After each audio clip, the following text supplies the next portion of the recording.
Before you start flight training, there's one thing that you need to know. Becoming an airline pilot isn't just about learning to fly. It's about discipline, patience, and the ability to commit fully to a long, demanding journey. And if watching this entire video or listening to this entire podcast feels like too much, this might be your first sign that this career isn't for you. If you're new around here, my name is Hayden Teteak. I'm an assistant chief flight instructor with over 1,500 hours of flight time and over 1,250 hours of giving students flight training. I help my students build skills, the mindset, and flight time that it takes to reach the airlines. And today, I'm giving you the complete step-by-step guide to becoming an airline pilot in 2025. This is not a motivational pep talk. This is a comprehensive, honest breakdown from your very first flight all the way to the left seat at a major airline. We're covering everything: FAA requirements, training timelines, licensing, cost, training programs, cadet programs, lifestyle, and finally, we're going to top it off with how long it will take you to get to the major airlines. If you've ever felt lost in this process because you don't have a mentor or insider knowledge, use this video as your map. So grab a notebook, take this seriously, because the path to the airlines doesn't start at the airport. It starts with understanding exactly what you're getting yourself into. So let's get into it. What does an airline pilot do? Let's talk about types of pilots and career stages. Being an airline pilot is about much more than just flying from point A to point B. At its core, the role involves operating large, complex aircraft to transport passengers or cargo on scheduled routes. Pilots work as a team, almost always with two pilots in the cockpit, a captain and a first officer. The captain, or pilot in command, often sits in the left seat, and they have the ultimate responsibility for the safety of flight. The first officer, or also called the co-pilot, sits in the right seat and is second in command. Both are fully qualified to fly the aircraft. They share the duties according to standard procedures. On a typical flight, they're going to have one of two roles. The first one is going to be the pilot flying. This is going to be the pilot actually flying the aircraft. The other pilot is going to be the pilot monitoring. They're handling everything from the GPS to the radios. Together, they are going to perform tasks like flight planning, weather analysis, system checks, and if any issues arise in flight, they're going to solve that problem.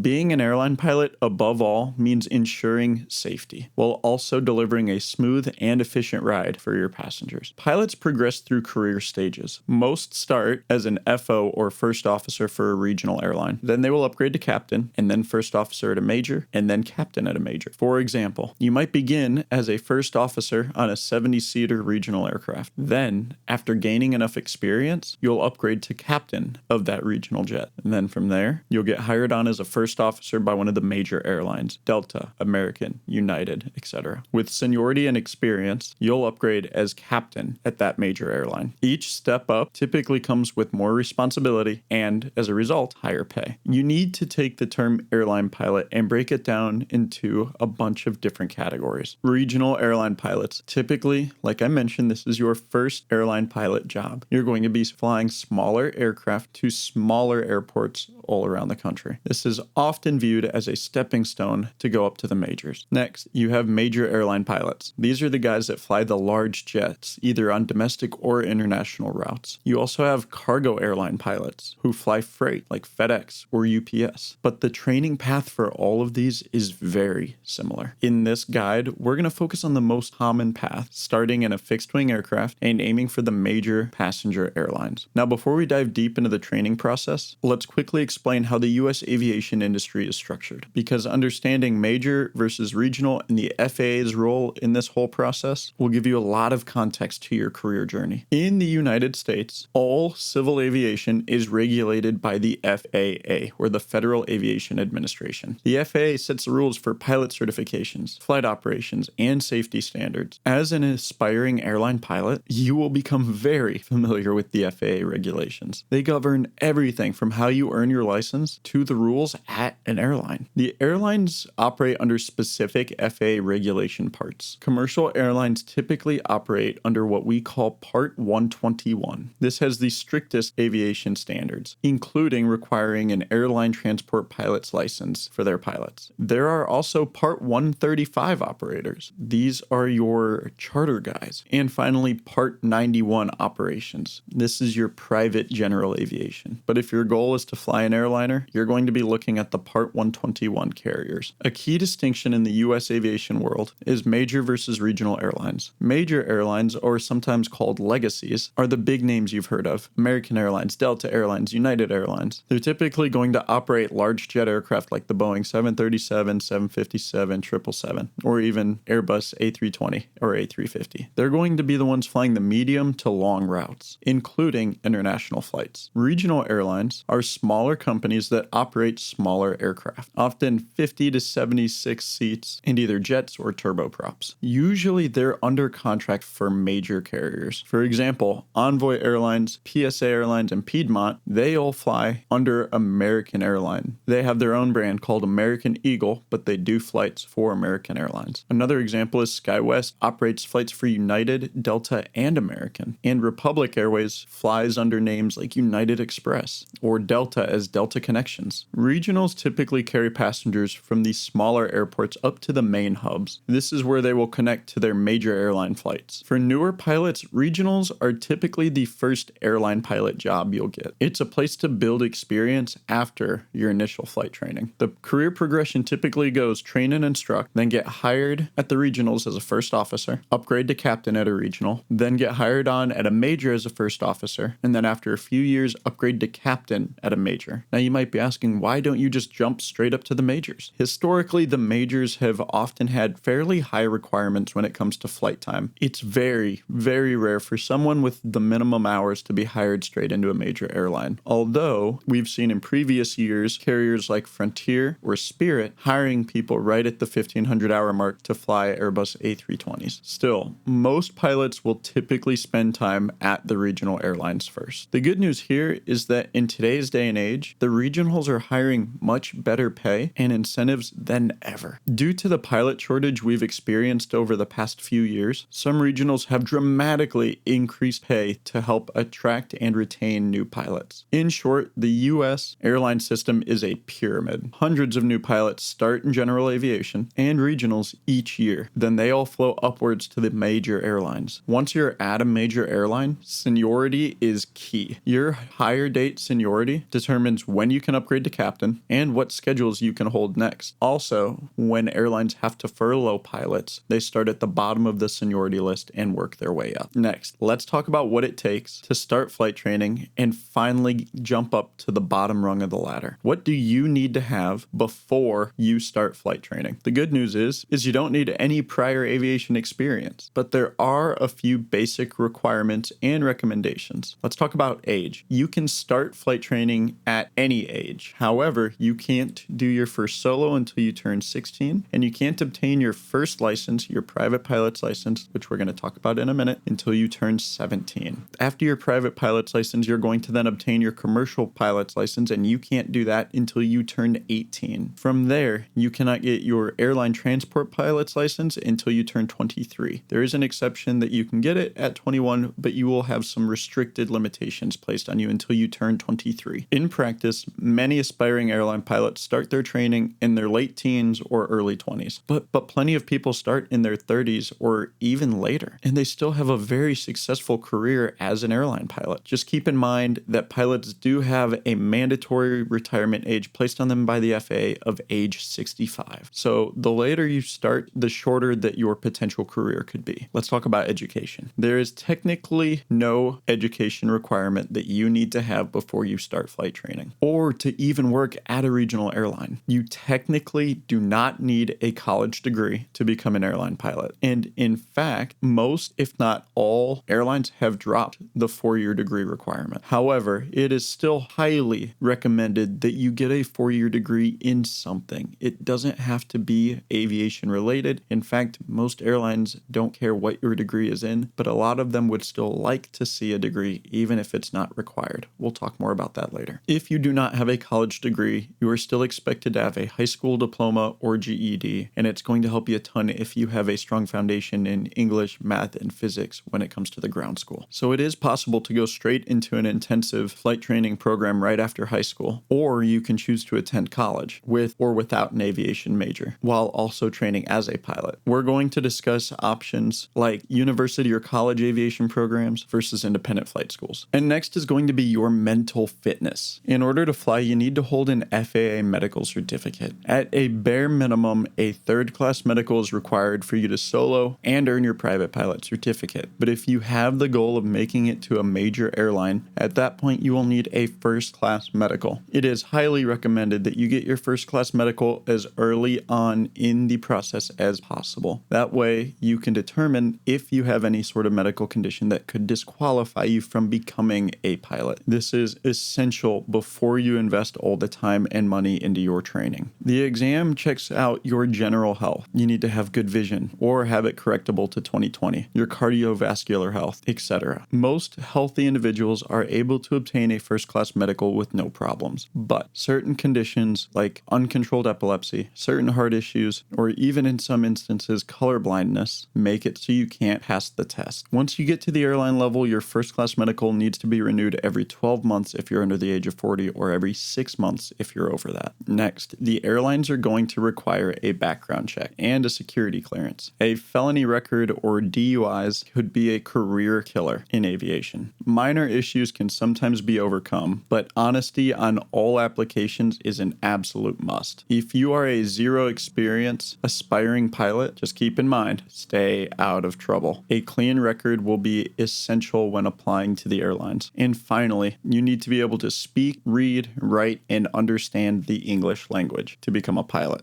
English is the international language of aviation. If English isn't your first language, you'll at least need to be able to demonstrate proficiency. Additionally, airline pilots in the U.S. must have legal work status. Typically, this is in the form of citizenship or permanent residency. Some foreign citizens come and train in the U.S. and then return to their home country to fly. That's a different scenario. We're going to assume a U.S. career path here. Now, those are the basics to begin training. To summarize, typically be in your late teens, be in good health, proficient in English, and be prepared to work hard on those academics. With those boxes checked, you're ready to start flight training. Let's talk about the kinds of flight schools and training paths available to you, because how you train and where can shape your journey. One of the first decisions you are going to make is where you do your training. In the US, pilot training is typically done under two sets of FAA regulations, either Part 61 or Part 141. It's not as complicated as it sounds. These just refer to two different types of flight training programs, but ultimately both paths lead to the same FAA certifications. The difference lies in the structure and the oversight. Part 61 training is the more flexible option. Any certified flight instructor can teach under Part 61, and many local flight schools operate this way. There is no formally approved syllabus required by the FAA. The instructors tailor their training to each individual student. Part 61 is great for people who want some flexibility. For example, if you plan to train part-time on weekends, or if you want to pay as you go, the FAA does mandate minimum hours for each license. For example, 40 hours for your private pilot certificate. But you can structure how you meet those requirements a little bit more loosely. Part 61 often works well for hobbyist pilots or those with jobs on top of flight training. This is because you can spread the training out at your own pace. It might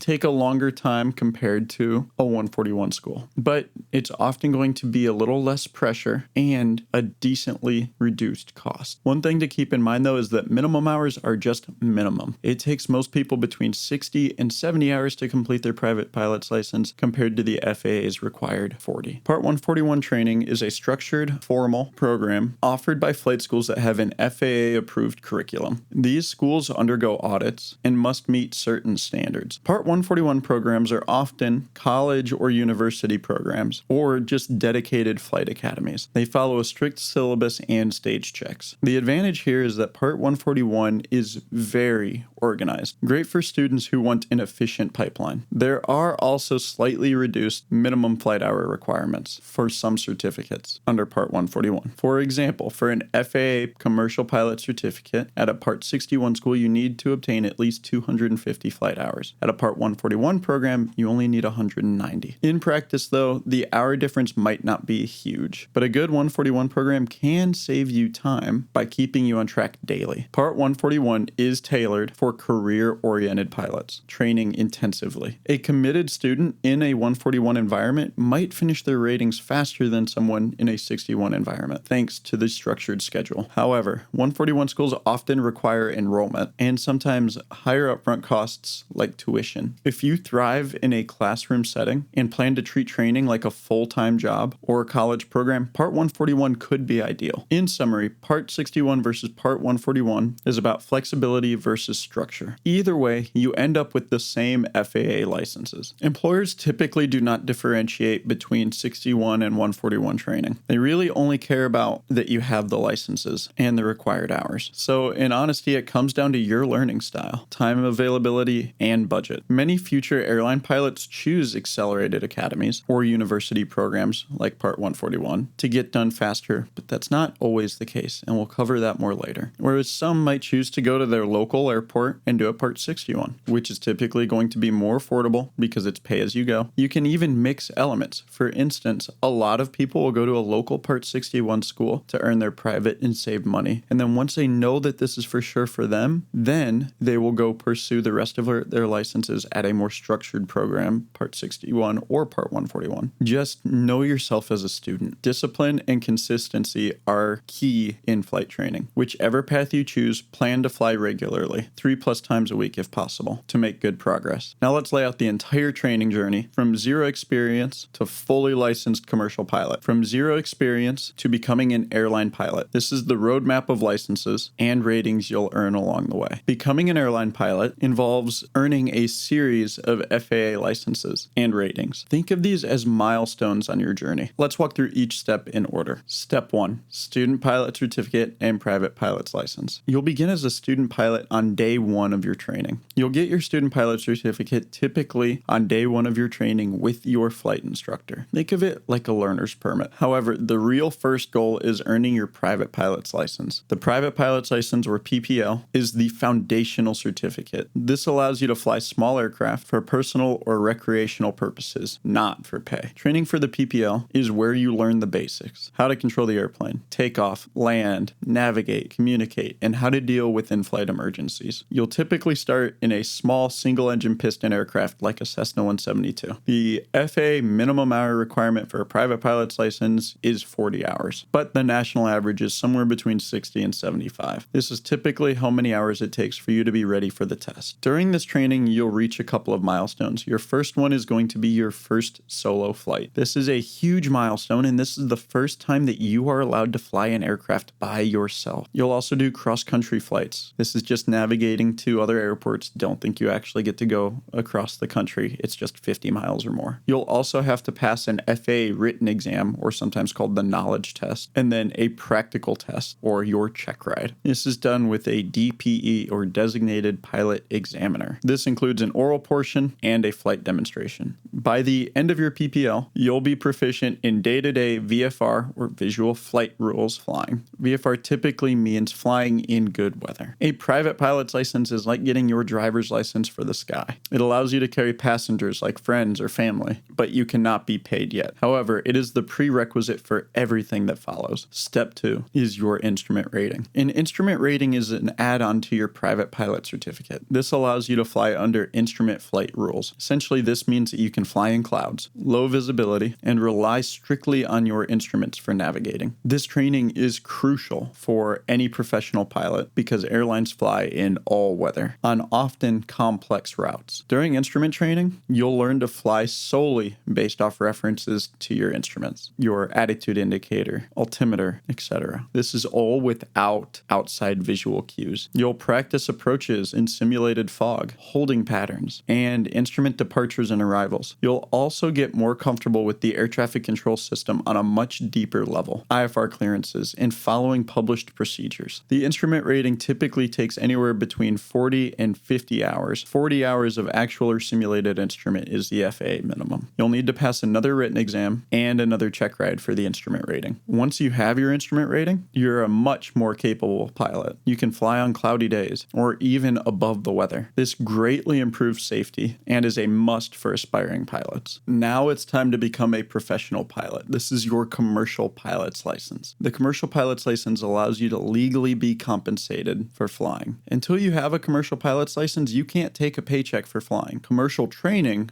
builds on your private and instrument skills, but holds you to a higher standard of precision and adds some more advanced maneuvers. You'll learn things like complex aircraft operation, retractable landing gear, constant speed propellers if you haven't learned about these already. You'll practice commercial maneuvers like steep spiral, chandelles, etc. These are going to help you build your stick and rudder proficiency. proficiency. You must also log more cross-country experience and more nighttime. The FAA requires a minimum of 250 hours for a commercial license under Part 61 or 190 under Part 141. This includes specific cross-country experience and instrument experience. If you went through your private pilot's license and instrument rating, you might have about 120 to 150 flight hours at this point. So often commercial training involves a lot of time building to meet those totals. Many students choose to do long solo cross-country flights, while some might choose to do additional dual lessons to improve their skills. You'll have to do another written test and another check ride to earn your commercial license. Passing those means you are officially a commercial pilot. You can be hired to fly certain flying jobs. However, note, having a commercial pilot's license does not mean that the airlines will hire you yet. Airlines require much more experience, hundreds of hours of flying, plus an ATP certificate or Airline Transport Pilot Certificate. But with a CPL, you can start earning money from certain flying gigs that don't require an ATP. We'll talk about those time building jobs here shortly. Step 4 is your multi-engine rating. Most airline airplanes have multiple engines, so you'll need to get your multi-engine rating on your pilot's license to fly them. Many pilots choose to add their multi-engine rating onto their commercial license, but some get it earlier. Multi-engine training is typically done in a twin-engine piston aircraft like a Piper Seminole. The training focuses on handling an engine failure on a twin. This is a critical skill. You'll learn how to fly the plane with one engine out, how to identify and feather a dead engine, and just the overall performance considerations of flying something with two engines. The FAA doesn't mandate a minimum number of hours required to obtain a multi-engine rating. It's all based on proficiency. Most 141 programs typically include about 10 hours of training before your multi-engine check ride. During your check ride, you're going to be doing a lot of different maneuvers and flying quite a bit with only one engine. Passing earns you a multi-engine land rating on your license, meaning that you can fly aircraft with more than one engine. Airline pilots must have this. You can't fly a commercial airliner, which are multi-engines, without it. Step 5 is your Certified Flight Instructor rating, or other instructor ratings. This step is not mandatory to become an airline pilot, but flight instructing is by far the most common way to build up experience after getting your commercial license. A Certified Flight Instructor Certificate, or CFI, allows you to teach others how to fly and get paid for it. The reason that so many aspiring airline pilots become instructors is twofold. It's a flying job, which you can do with relatively low hours. You can become a CFI with maybe 250 to 300 hours total, and it's an efficient way to log more hours, since every hour you're flying with a student counts towards your hours. To become a CFI, you'll have to go through some sort of flight instructor training course, where you learn the fundamentals of instruction, how to teach flight maneuvers, and sharpen your knowledge to a very high level, because you must be able to explain and demonstrate everything to a student. The CFI practical test is known to be one of the toughest orals in aviation. You have to deeply understand aerodynamics, weather, regulation, and teaching techniques. Upon passing, you become a flight instructor, which means that you can sign student pilots off for a solo and ultimately recommend them for their own check rides. Many pilots also get their CFII, or instrument instructor, and MEI, or multi-engine instructor, ratings, enabling them to teach instrument training and multi-engine training. While instructing, you get paid a little bit,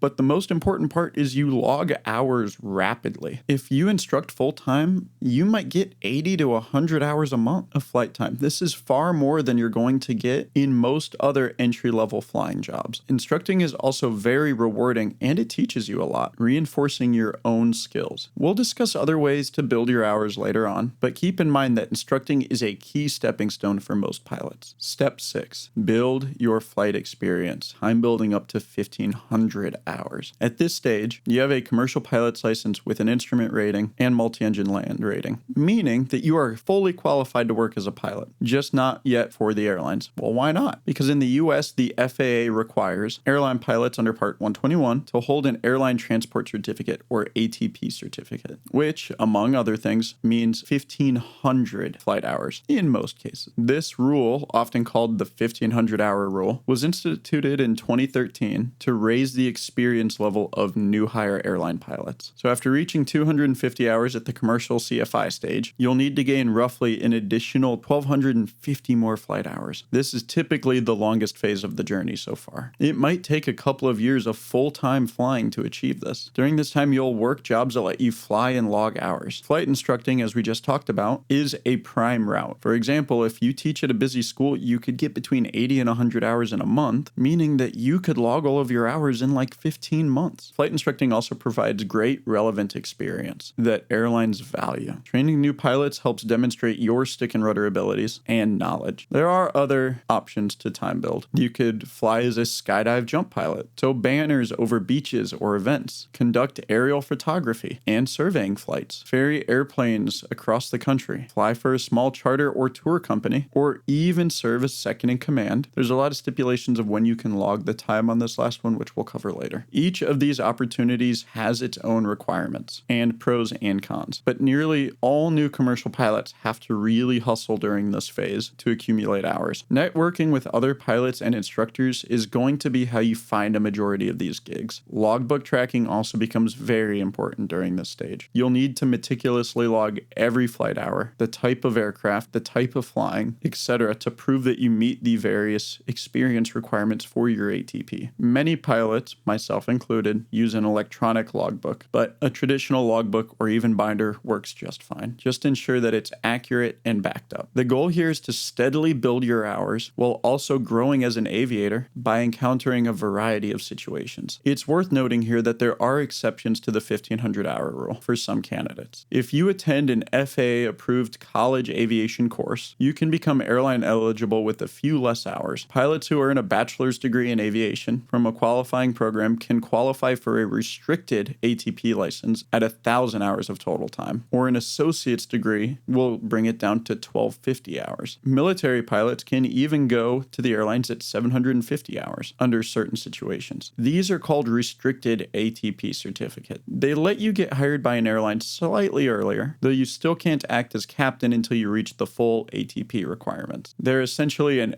FO only ATP until you hit 1,500 hours. However, pursuing these reductions means spending extra time in school or in the military, so the trade-off of time and cost need to be considered. For most civilian pilots who go the civilian route, plan on hitting 1,500 hours before the airlines. Step 7, earning your airline transport pilot certificate. This is the final exam to officially qualify as an airline pilot. The airline transport pilot certificate is the highest level of pilot certification. To take the ATP check ride, you need to be at least 23 years old for an unrestricted ATP, have the 1,500 required hours. This includes 500 hours of cross-country time, 100 hours of night time, 75 hours of instrument time, etc. Unless using the restricted ATP, which then changes those numbers slightly. Additionally, before you can take the ATP practical test or the ATP check ride, you must complete an ATP certification training program. The ATP CTP is a special course that includes ground training on advanced topics like high-altitude aerodynamics, turbine engines, and crew resource management. And you get some time in a jet simulator. It's required by the FAA for all ATP applicants to ensure that you have some jet orientation. The good news is, if you're getting hired on by a regional airline, the airlines will typically cover the cost of the ATP CTP as part of your new hire training. Many regionals will bring you on as a new hire FO at about 1,450 to 1,475 hours. They'll send you to ATP CTP, which is often about a week-long course. Then you take the FAA ATP written exam. During your airline's training is when you'll actually take the ATP check ride. This is combined with a type rating for your airline's jet. For example, when you train on the Embraer 175 or CRJ as a new first officer, you'll do your check ride in that plane, and that will simultaneously grant your ATP license with a type rating for that aircraft. If for some reason you choose to pursue your ATP on your own, you would have to pay for the ATP CTP course out of pocket, which is roughly several $1,000s, and then pass a flight test in a suitable multi-engine aircraft or simulator. But most pilots handle ATP at the point of getting an airline job offer, since it's much more practical to do it under an airline's wing. Once you have that ATP certificate in hand, congratulations. You are fully certified to fly as an airline pilot. At this point, you're typically between 2 and 3 years since you initially started training. This is assuming that you were dedicated to it full time. It's going to be even longer if you just did this part-time. For instance, one popular flight school, which is called ATP Flight School, from zero time to an airline pilot job in 2 to 2.5 years. This timeline assumes a full-time training schedule for 7 to 12 months, and then instructing for about 1.5 years to build those other hours. You've now achieved all the certificates that you need. The next big step is to get hired by an airline, which we'll cover soon. But before that, let's discuss an important topic. How do do you pay for all this training, and how much does it cost? Before moving on to costs, a brief note on the experience you'll gain. Not all flight hours are equal in the eyes of the airlines. While you're building your flight time, try to seek quality experience. This could mean instructing in a busy, well-regarded flight school,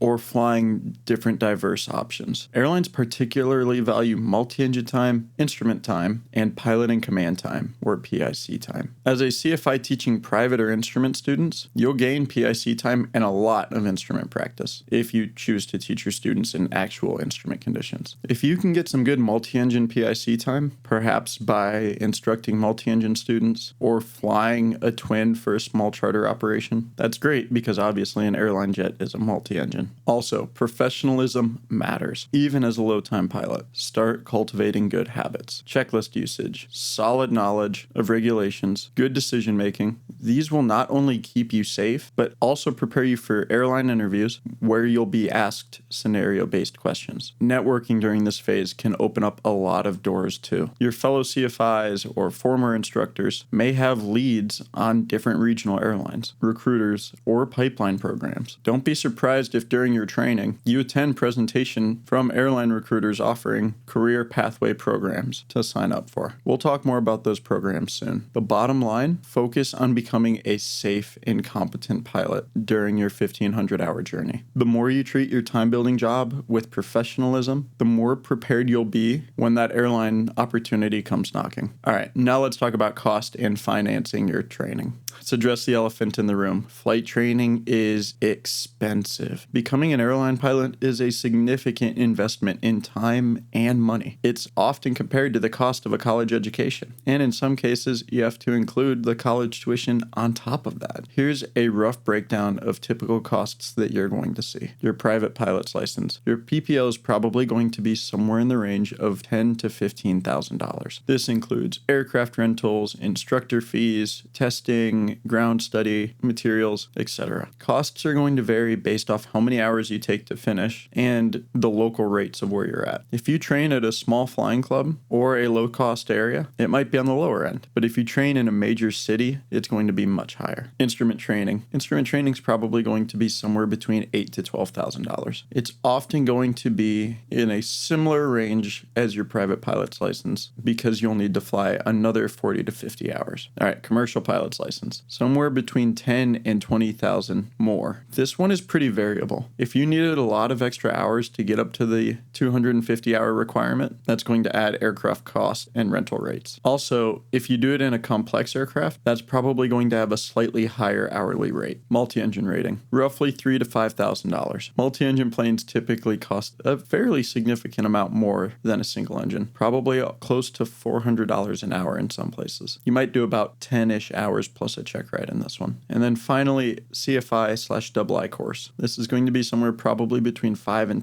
$10,000. This includes training time. You'll fly some hours to learn how to fly from the right seat and how to instruct, but so much of CFI is ground studying, and you have to pay a CFI probably a pretty penny to do that ground training. If you go to a more structured program, it might be a set rate to obtain your CFI. If you go to a 61 school, you'll probably pay per hour. When you add all of that up, all of your initial flight training is probably going to be somewhere in the range of between $70,000 and $100,000, or even more. Intensive programs can be even higher. For example, one accelerated program quotes $117,000 from zero to instructor. University flight programs, you'll also incur the cost of tuition on top of your flight training. This could make it cost well over $150,000 by the time you graduate. This is a major consideration for aspiring pilots. How can you finance this investment? Most people do not have that kind of cash on hand. Here are some common methods. Loans. There are specialized training loans available. Lenders like Sallie Mae or Wells Fargo offer student loans for flight training. Many flight schools have partnerships with loan providers already. These loans are probably going to require a cosigner if you have no credit. Interest rates vary. Some are comparable to private college loans. If you're going to an accredited college aviation program,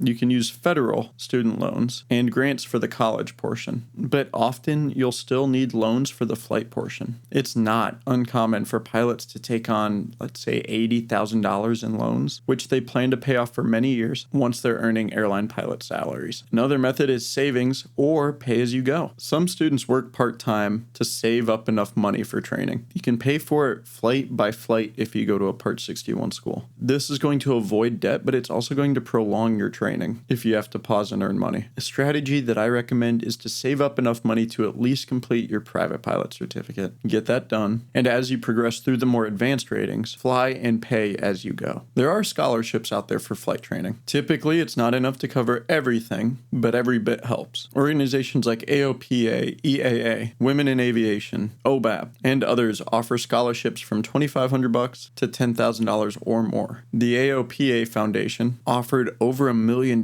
in flight training scholarships. Many are targeted at particular groups like women, minorities, high schoolers, etc., or require you to already have a milestone completed, like soloed or have your PPL. It takes research and effort to apply, but it's worth a try. There's also airline cadet programs with tuition reimbursement. A number of regional airlines have introduced incentives like tuition reimbursement that effectively help pay for training. For instance, an airline might offer $10,000 to $20,000 in tuition reimbursement in installments once you commit to them as a cadet. Typically, you must meet certain benchmarks, like get your commercial and then CFI. It's essentially a sponsorship. Airlines like Envoy, Piedmont, SkyWest, and others have done programs like this as part of cadet pipelines. We'll talk about those programs in the next section. If you're a veteran, you could also put the GI Bill towards this. The GI Bill can cover a large portion of flight training, particularly if you do it as part of a college course. I know this doesn't apply to most people, but it's huge for those who have served in the military. And finally, personal sacrifice. Some people fund their training by just downsizing on their life expenses, living with family to save on rent, etc. It's worth mentioning because the drive to become a pilot often requires short-term sacrifices in lifestyle. The bottom line on financing: treat it as an investment in your career that can be very rewarding financially down the road. Yes, spending $80,000 on training is daunting, but considering that a major airline captain can make well over $300,000 a year now, even regionals have bumped up pay. First year first officers can sometimes be pushing $100,000, including bonuses, and within a few years at a major, you could be making into the 200s. Over a career, it's not unusual for an airline pilot to earn several $1 million cumulatively. Of course, nothing is guaranteed, and you must budget for loan payments early on in your career, but the return on investment has arguably never been better now that pilot salaries have surged. Some pilot contracts saw raises of 50 to 80% in recent years. If flying is your passion, don't let the price tag scare you. With careful planning and programs available, thousands of people are making it work. Do, however, go in with eyes open and a financial plan. Next, let's take a look at specific training programs and pathways available in 2025, including flight schools and college programs to help you decide where to train. Flight training programs and schools in 2025, options and recommendations. There are multiple routes to get from zero to professional pilot. Here are the main categories of training, programs, and some examples for each. The first one is accelerated flight academies. These are dedicated pilot schools that focus on professional pilot training, often promising an airline pilot program that takes you from 0 hours to airline ready in a short amount of time. They usually operate under Part 141, but there are some Part 61 schools out there, and it's fully structured. A prime example is ATP Flight School, a nationwide academy with locations across the entire United States. They offer a fast-track program where you can go from 0 to CFI in about 7 to 9 months, then instruct with them to build your hours, aiming to reach airline minimums in about 2 years. ATP is well known. They've placed many pilots at airlines, and they have partnerships with several regionals. Other similar academies include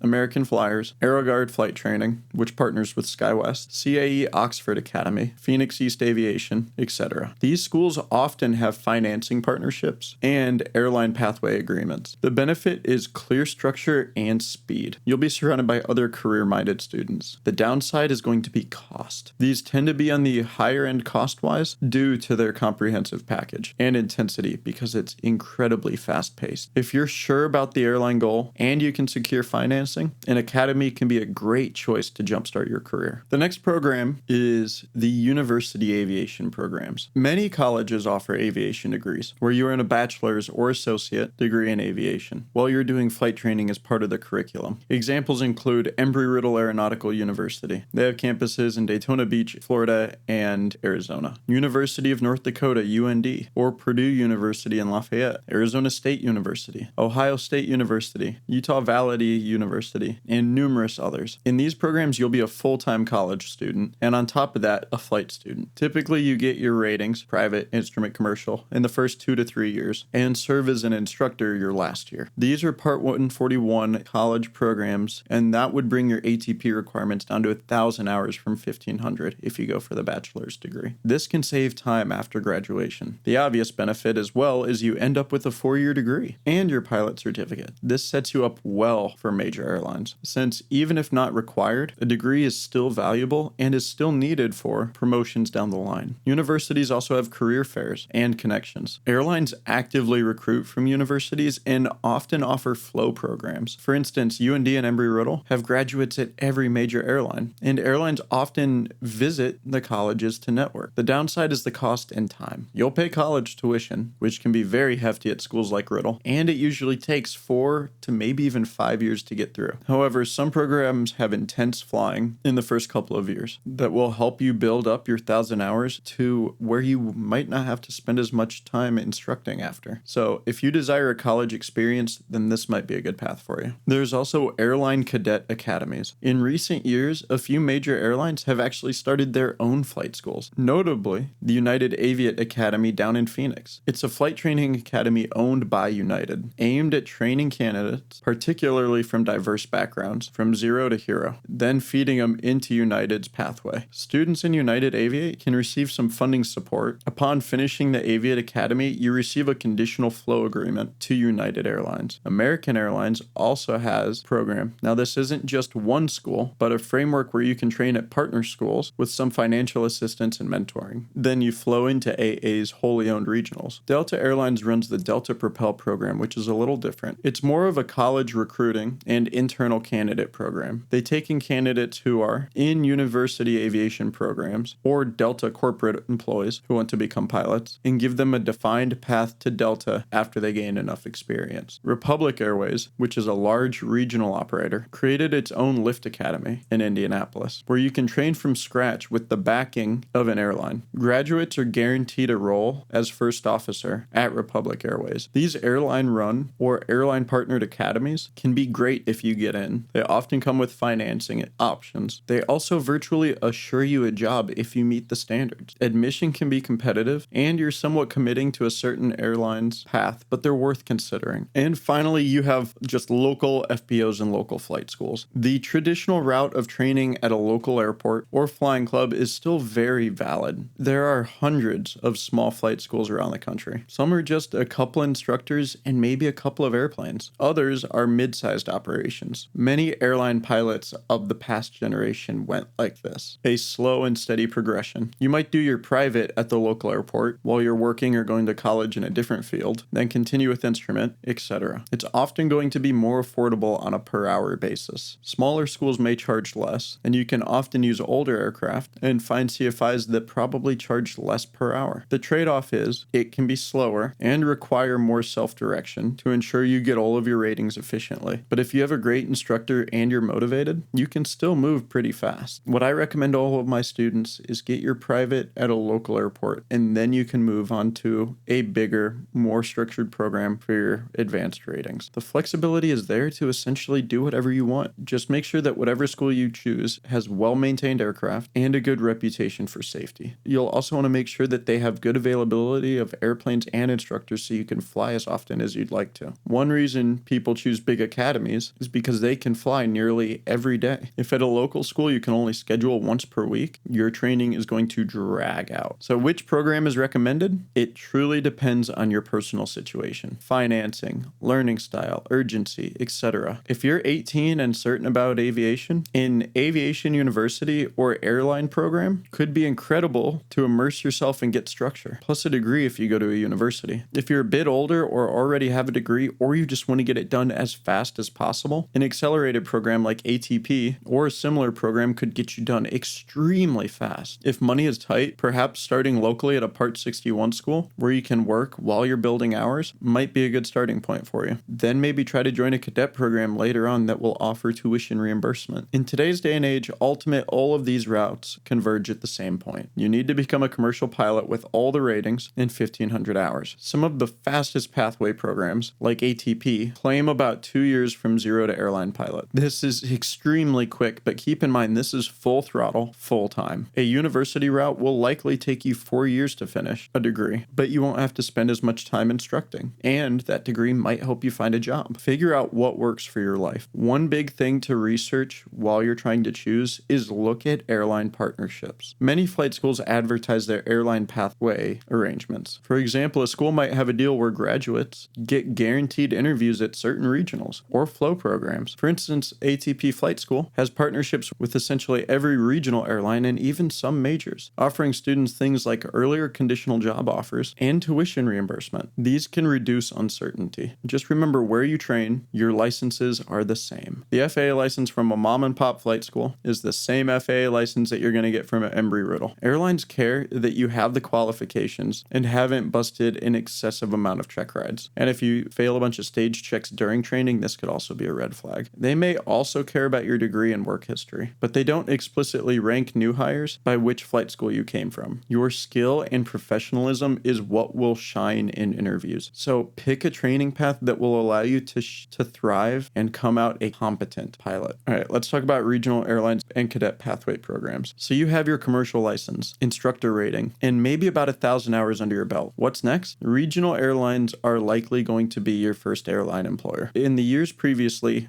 regionals have been aggressively hiring pilots due to the shortage at the majors. Majors were hiring so many pilots away from the regionals. To secure new pilots early, many regionals have cadet programs that you can join while you're training or while you're instructing. Here's how a typical cadet program works. Say you're a CFI with 300 hours. You apply for, let's say, Envoy's cadet program. Envoy is a regional owned by American Airlines. They interview you. Often this is a simplified interview, mainly checking that you're a good prospect and you look good from an HR perspective. If accepted, you'll become an Envoy cadet. This often comes with perks. You might get a small stipend or tuition reimbursement, maybe travel benefits on American Airlines, and most importantly, a conditional job offer as a future first officer at Envoy once you reach the required hours and licenses. Some cadet programs will even give you mentorship from airline pilots. Envoy's cadet program, for instance, has offered financial assistance and mentorship programs. And since Envoy feeds directly up to American Airlines, cadets have a clear path from CFI to Envoy to American. Other airlines with cadet programs in 2025 include Piedmont Airlines and PSA Airlines. The other two American-owned regionals. SkyWest Airlines. They have a cadet program with partnerships at many schools. They offer you a guaranteed interview as you get close to 1,500 hours. Republic Airways has one through its Lift Academy and a couple other partners. GoJet, Endeavor, Horizon. Most majors have some form of cadet program. Additionally, major airlines pipeline programs often involve the regionals. For example, United's Aviate program has you do your flight training at either their academy or a partner flight school. Then you'll go fly for one of their partners like GoJet or Commute Air for a couple of years, and then you flow into United's mainline. American's Cadet Academy feeds into its regionals, and then American Airlines. Delta Propel's College Path guarantees participants a slot at Delta after they complete a stint at a regional. The idea here is that you should get into queue early on. For someone starting now, should you join a cadet program? Absolutely. It can absolutely be a smart move. It provides certainty, knowing that you have an airline job lined up,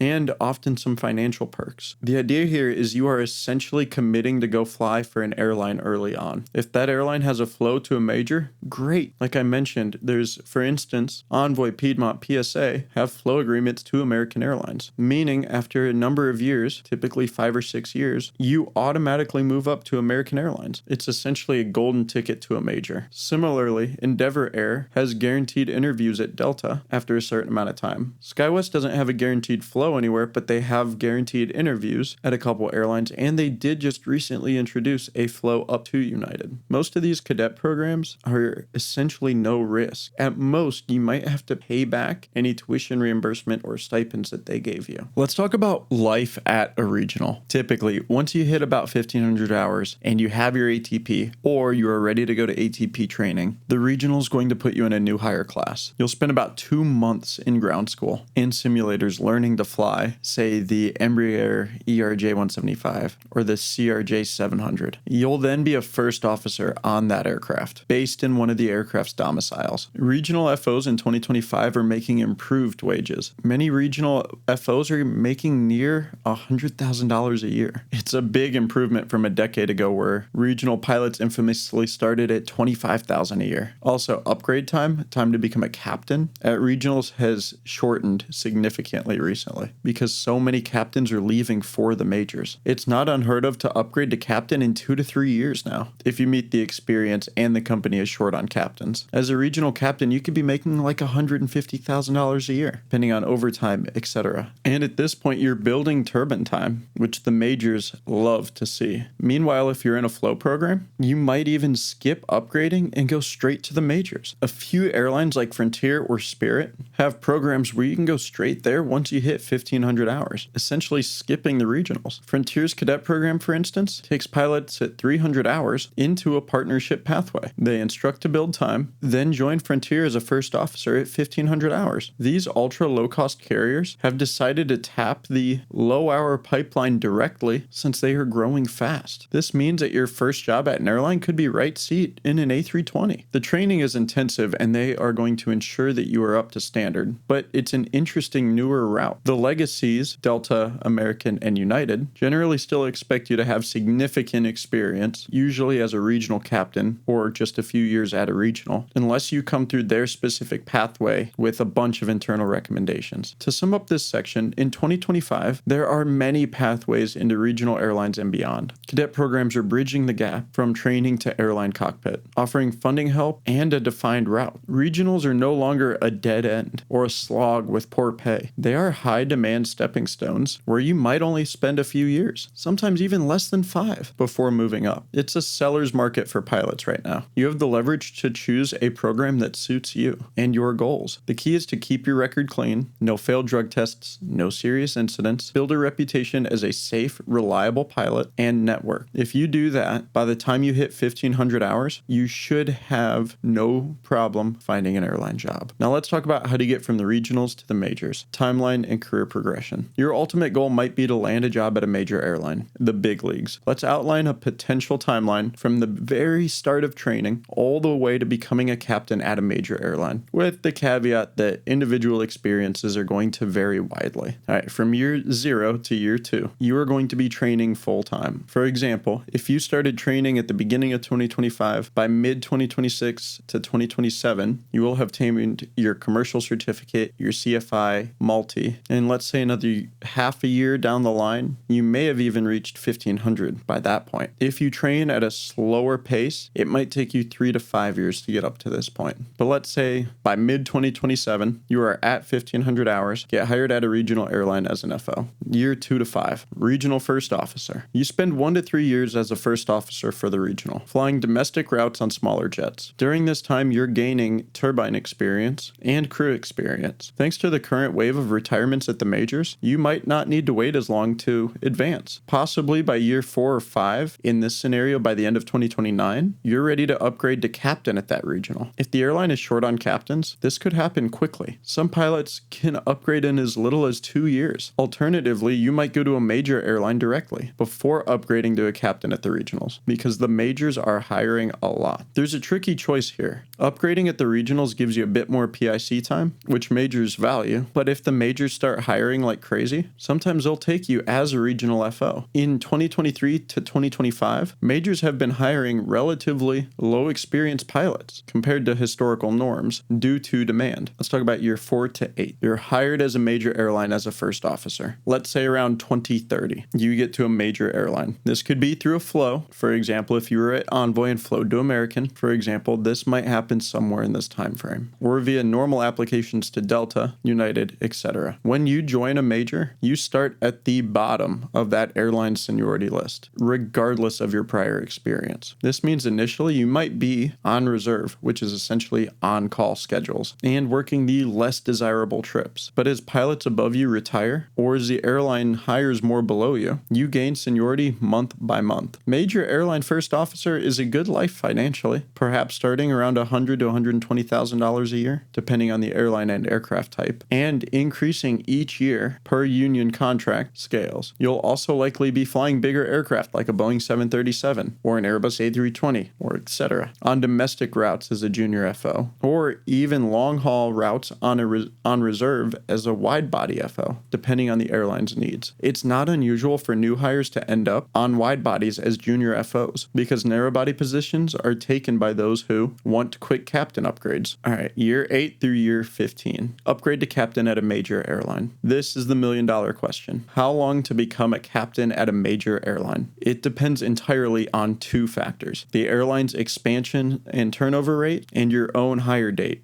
seniority. Right now, airlines are forecasting relatively quick upgrades. For instance, American Airlines has said that pilots hired now could become wide-body captains in as little as 10 years, which is astonishingly fast historically. This is because their senior captains in their 60s will retire in masses by the early 2030s. This is going to open up those seats. So imagine you get hired by American in 2025. By 2035, you could be the captain of a Boeing 787 flying international routes. That's roughly 10 years from new hire FO to senior captains. At other airlines, the timelines are going to differ, perhaps 12 to 15 years to captain on a narrow-body jet, and a bit longer for wide-body. Smaller majors or low-cost carriers might have shorter upgrades if they're growing. Southwest, for example, traditionally had a relatively quick upgrade, 5 to 7 years in some cases because of their growth, though it varies with the economy. In any case, by year 10 to 15 of your airline career, mid to late 2030s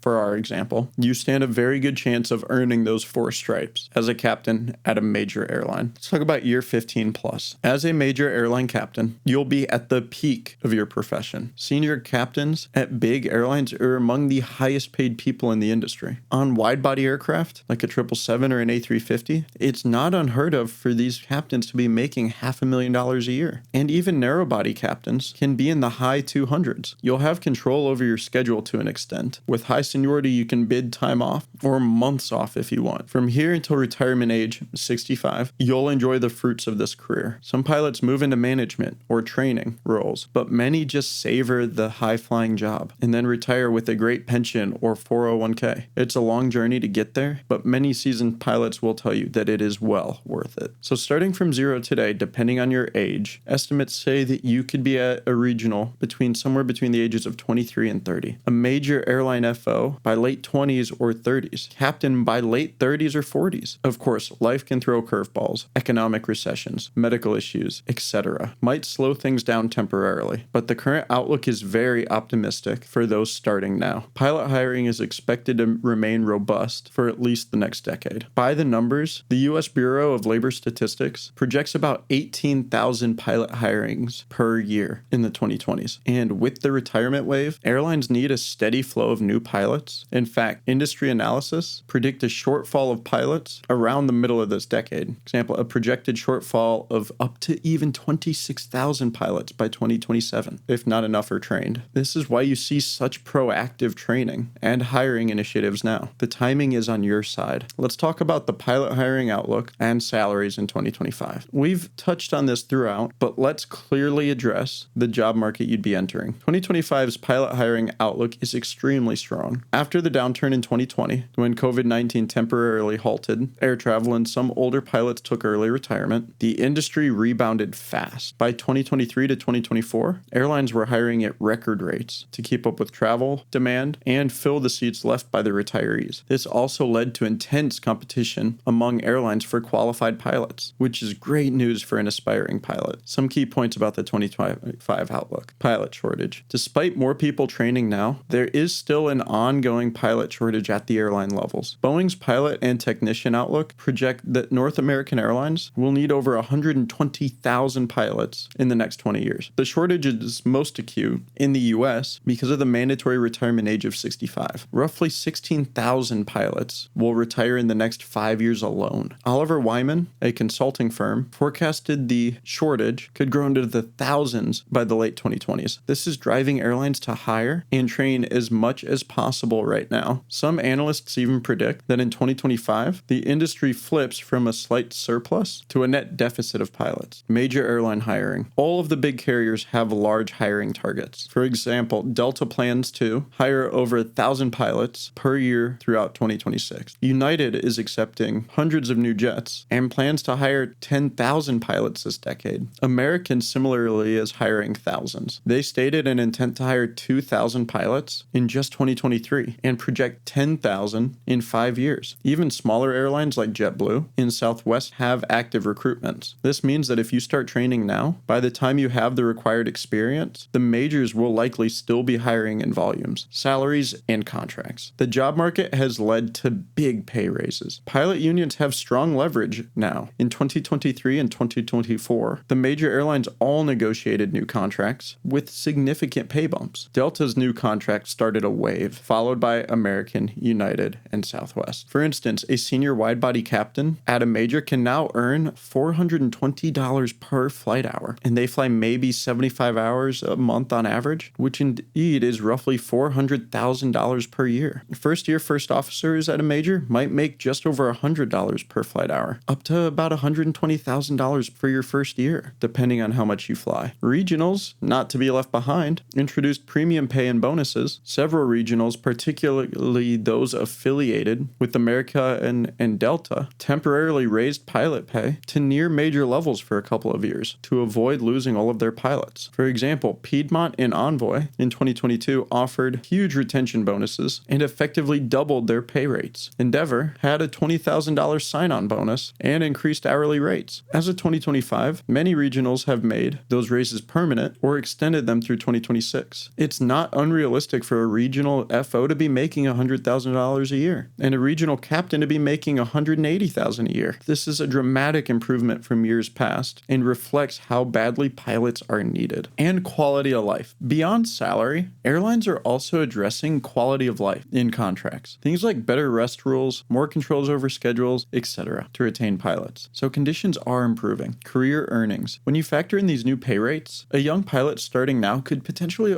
earn over $10 million over the course of a 40-year career. Even if that exact figure varies, there's no doubt that the career will be financially rewarding. Of course, flight training costs are high, but the ROI is quite clear with these new compensation levels. It's also worth noting the global aspects. Worldwide, there's also a pilot shortage, especially in faster-growing markets like Asia and the Middle East. Some US pilots might even consider overseas operations. Example, flying for foreign carriers for tax-free income in the Middle East. But with US airlines offering great packages, staying domestic is very attractive. All this is to say, entering the industry in 2025, you're in high demand. The job is yours to earn. And if you follow the steps and meet the qualifications, there's a high likelihood of landing a good airline job. Contrast this with, say, 15 years ago, when pilots were getting furloughed during downturns. Now, the industry cycles could still happen, but the large retirements act as a buffer, even if there's a short recession. And even in downturns, eventually travel recovers. The main threat might even be automation. Decades in the future, people muse about pilotless airliners. That's not happening in any way for at least the next few decades due to regulatory and safety hurdles. So if you start now, you'll comfortably have a career through retirement. All right, we've covered the rosy demand picture. Now let's talk about the day-to-day reality and lifestyle of being an airline pilot, because it's not just about getting hired. It's about what life is like when you are in the airplane for a living. Lifestyle of an airline pilot, schedules, commuting, union, etc. Being an airline pilot is often described as a lifestyle as much as a job. It comes with some wonderful perks and unique challenges. Here are some key aspects about life as an airline pilot, so you know what to expect. Work schedule. Airlines operate 365 days a year, 24 hours a day. So pilot schedules can and will include nights, weekends, and holidays, especially if you're junior. Pilots typically have a monthly bid schedule. You'll bid for trips or shifts that you want, and your seniority determines what you get. pilot. As a junior pilot, you might be on reserve. This means that you don't have set trips, but you have to be on call, often with a 2-hour notice to get to the airport. And this is typically for a certain block of days. Reserve life can be unpredictable. You might not fly at all on some days, or you might get a call at 3 a.m. to operate a 6 a.m. flight. As you gain seniority, you can hold a line, a scheduled roster of flights, so you know in advance where you'll be flying and when. Pilots typically work in a sequence of 1 to 4 day trips. For example, a common setup is a 4 on 3 off schedule. Depart day 1, do 4 days of flying with layovers, come home day 4. Then you have 3 days off, and then you do it again. FAA rules cap pilots at 100 hours per month and 1,000 hours per year, and there are daily and weekly duty limits to ensure adequate rest. In practice, many pilots end up flying about 75 hours per month and spend additional hours on the ground between flights or deadheading, time off. A nice aspect is that you might get 12 to 15 days off per month. Not always on weekends, but still. With seniority, you can arrange those days to be in bigger blocks. You could end up with, say, 7 days off in a row. The odd hours may be tiring, but pilots love the variety. No 9 to 5 monotony here. Travel and overnights. Expect to stay in hotels while you're out on work trips. The airlines provide hotels and a per diem for you to spend on your meals. You might overnight in cities all over the world. This is exciting if you want to explore new places, or at least enjoy a nice dinner in a new city. However, it also means time away from home and families. Pilots are often going to miss birthdays or holidays, especially early on when you can't get those days off. It requires understandings from your loved ones, but as long as you gain seniority, you can usually get important days off, or even bring family along because they can fly standby for free typically. That's one of the perks. Let's talk about commuting versus living in base. A big lifestyle choice is whether to relocate to your assigned base or commute. For example, if you get based in Chicago but you live in Florida, you might choose to commute, meaning on your own time and for free. You have to fly from your home in Florida to Chicago at the start of your work stretch and then fly back home on the last day. Many pilots choose to commute because they want to live where they want, maybe for family reasons or just for preference. Commuting can be stressful. You usually go to the airport early and fly standby, meaning that you essentially use your travel benefits hoping to get a seat to base. You often have to pad in extra time, maybe flying the night before your shift in case of different flight delays. Some pilots love the separation of home and work. Others eventually end up moving closer to base to avoid the hassle. When you're junior, you're probably not going to have the choice of which base you'd like. But as you stay longer, you can bid to a base near where you live. Commuting is very common in this profession, but it does eat into your days off. It's a personal decision. If you value living in a specific city or your spouse's job is there, commuting is workable. If you want maximum ease, living in base is definitely simpler. Union memberships. Almost all U.S. airline pilots are part of a labor union. The biggest is ALPA, or Airline Pilots Association. They represent pilots at many majors and regionals. Some airlines have independent unions. As a pilot, you will pay your union dues, usually a percentage of your income. And in return, you get the power of collective bargaining for contracts, legal support, and representation in case of disputes. Unions negotiate things like pay rates, work rules, retirement benefits, and protection against unfair practices. Being in a union means you also have to abide by seniority strictly. No favoritism. Everything goes strictly by seniority. It can sometimes mean industrial actions like striking or picketing if contracts are in dispute. As of 2023-2024, many pilot groups were negotiating, and interestingly, we've seen an era of cooperative negotiations with big raises, avoiding strikes. But historically, strikes have happened. Union membership is mandatory at most airlines. You typically join upon getting hired, or at least pay dues if you opt out formally. The union is a significant aspect of pilots' lives. It creates a solidarity among pilots and ensures you have protections. But it also means you can't individually negotiate your pay. It's all collectively set. Overall, unions have been beneficial to pilots, and they maintain things like strict rules for safety, lifestyle, and family. Piloting can be a family-friendly job or a tough one, depending on your circumstances. The flexible schedule can allow you to be home on weekends when others aren't. This is handy for running errands or taking your kids to events, but you might be gone on some weekends. Long-haul pilots flying international might only do a couple of trips a month, but each trip could be 4 to 5 days. Short-haul pilots might be home every night or every couple of nights, but they have more work days. There's variety. Most pilots say that the job affords quality life at home because when you're off, you're off. No taking work home, no emails from your boss at 10 p.m. While you're off duty, the plane stays at the airport and you get to stay at home. This is great for work-life balance on your on days and off days. On days, you could be up at 4 a.m. for an early flight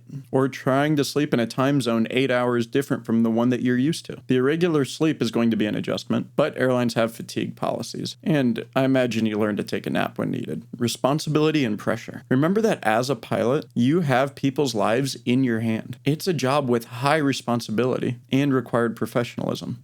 The training is rigorous, and the company is going to continuously evaluate your performance through recurrent training every 6 to 12 months, in a simulator, medical exams, etc. It's going to be stressful at times, dealing with bad weather, diversions, an in-flight emergency, which are rare, but they do happen. However, pilots are trained to handle these things methodically, and you always have resources like dispatch, air traffic control, and another pilot right next to you. Support from family and maintaining personal relationships and health is crucial to managing the demands. Benefits and perks. Beyond salary, pilots enjoy great benefits like free or reduced rates for travel for themselves and their family. Most airlines let pilots and dependents fly standby for free on their company's flights, and even on some partner airlines, so you could potentially see the world inexpensively on your days off. Many pilots get into the career for this reason only. The travel opportunities are incredible. Health insurance and retirement plans are usually very good at airlines. Pilots often have 401k matching, and some airlines still offer pensions. By maximizing retirement contributions, pilots retire quite comfortably. Additionally, there's the intangible perk of the view from your office. At 35,000 feet, it's unbeatable. And for those who love flying, your job is your dream. And the community. You'll be part of a tight-knit community of aviators. The camaraderie among pilots is strong. You instantly have something in common with your colleagues, and even pilots from other airlines. You'll likely have some great experiences and some funny stories shared in the cockpit. Each flight pairs you with a different crew, especially at large airlines, so you end up meeting a lot of interesting people. Most trips are pleasant though. Occasionally personalities clash, but professionalism usually prevails to get the job done safely. In essence, the airline pilot lifestyle offers variety, flexibility, and excitement, with trade-offs sometimes, and time away from home. Many pilots absolutely love it, and they say that they could never imagine doing a regular desk job. But it's good to be realistic. Relationships and family will require good communication and planning around your schedule. Commuting can add stress, and you have to be okay with a non-traditional work routine. If you thrive in dynamic environments and value free time, you'll likely find this lifestyle rewarding. Finally, let's wrap this whole video up with the big picture of how long it takes to reach that top goal, becoming a captain at a major airline, and some closing thoughts. How long until you're a captain at a major airline? So if you were to start your journey today, how long would it take you? Say training takes you 2 years. You're a regional FO for 1 to 3 years. You're a regional cap for another 1 to 2 years. You're a major FO for 3 to 10 years, depending on upgrade times. And finally, you become a major airline captain between 5 to 15 years after you started working at that airline. In a best case accelerated scenario, with current demand, one could go from 0 to major airline captain in roughly 10 years. What this might look like is you start training at 18, regional FO by 20 to 21, major FO by 23, regional captain at 24, 25, major FO at 26, and then major captain at 28. That's fast, but not impossible with flows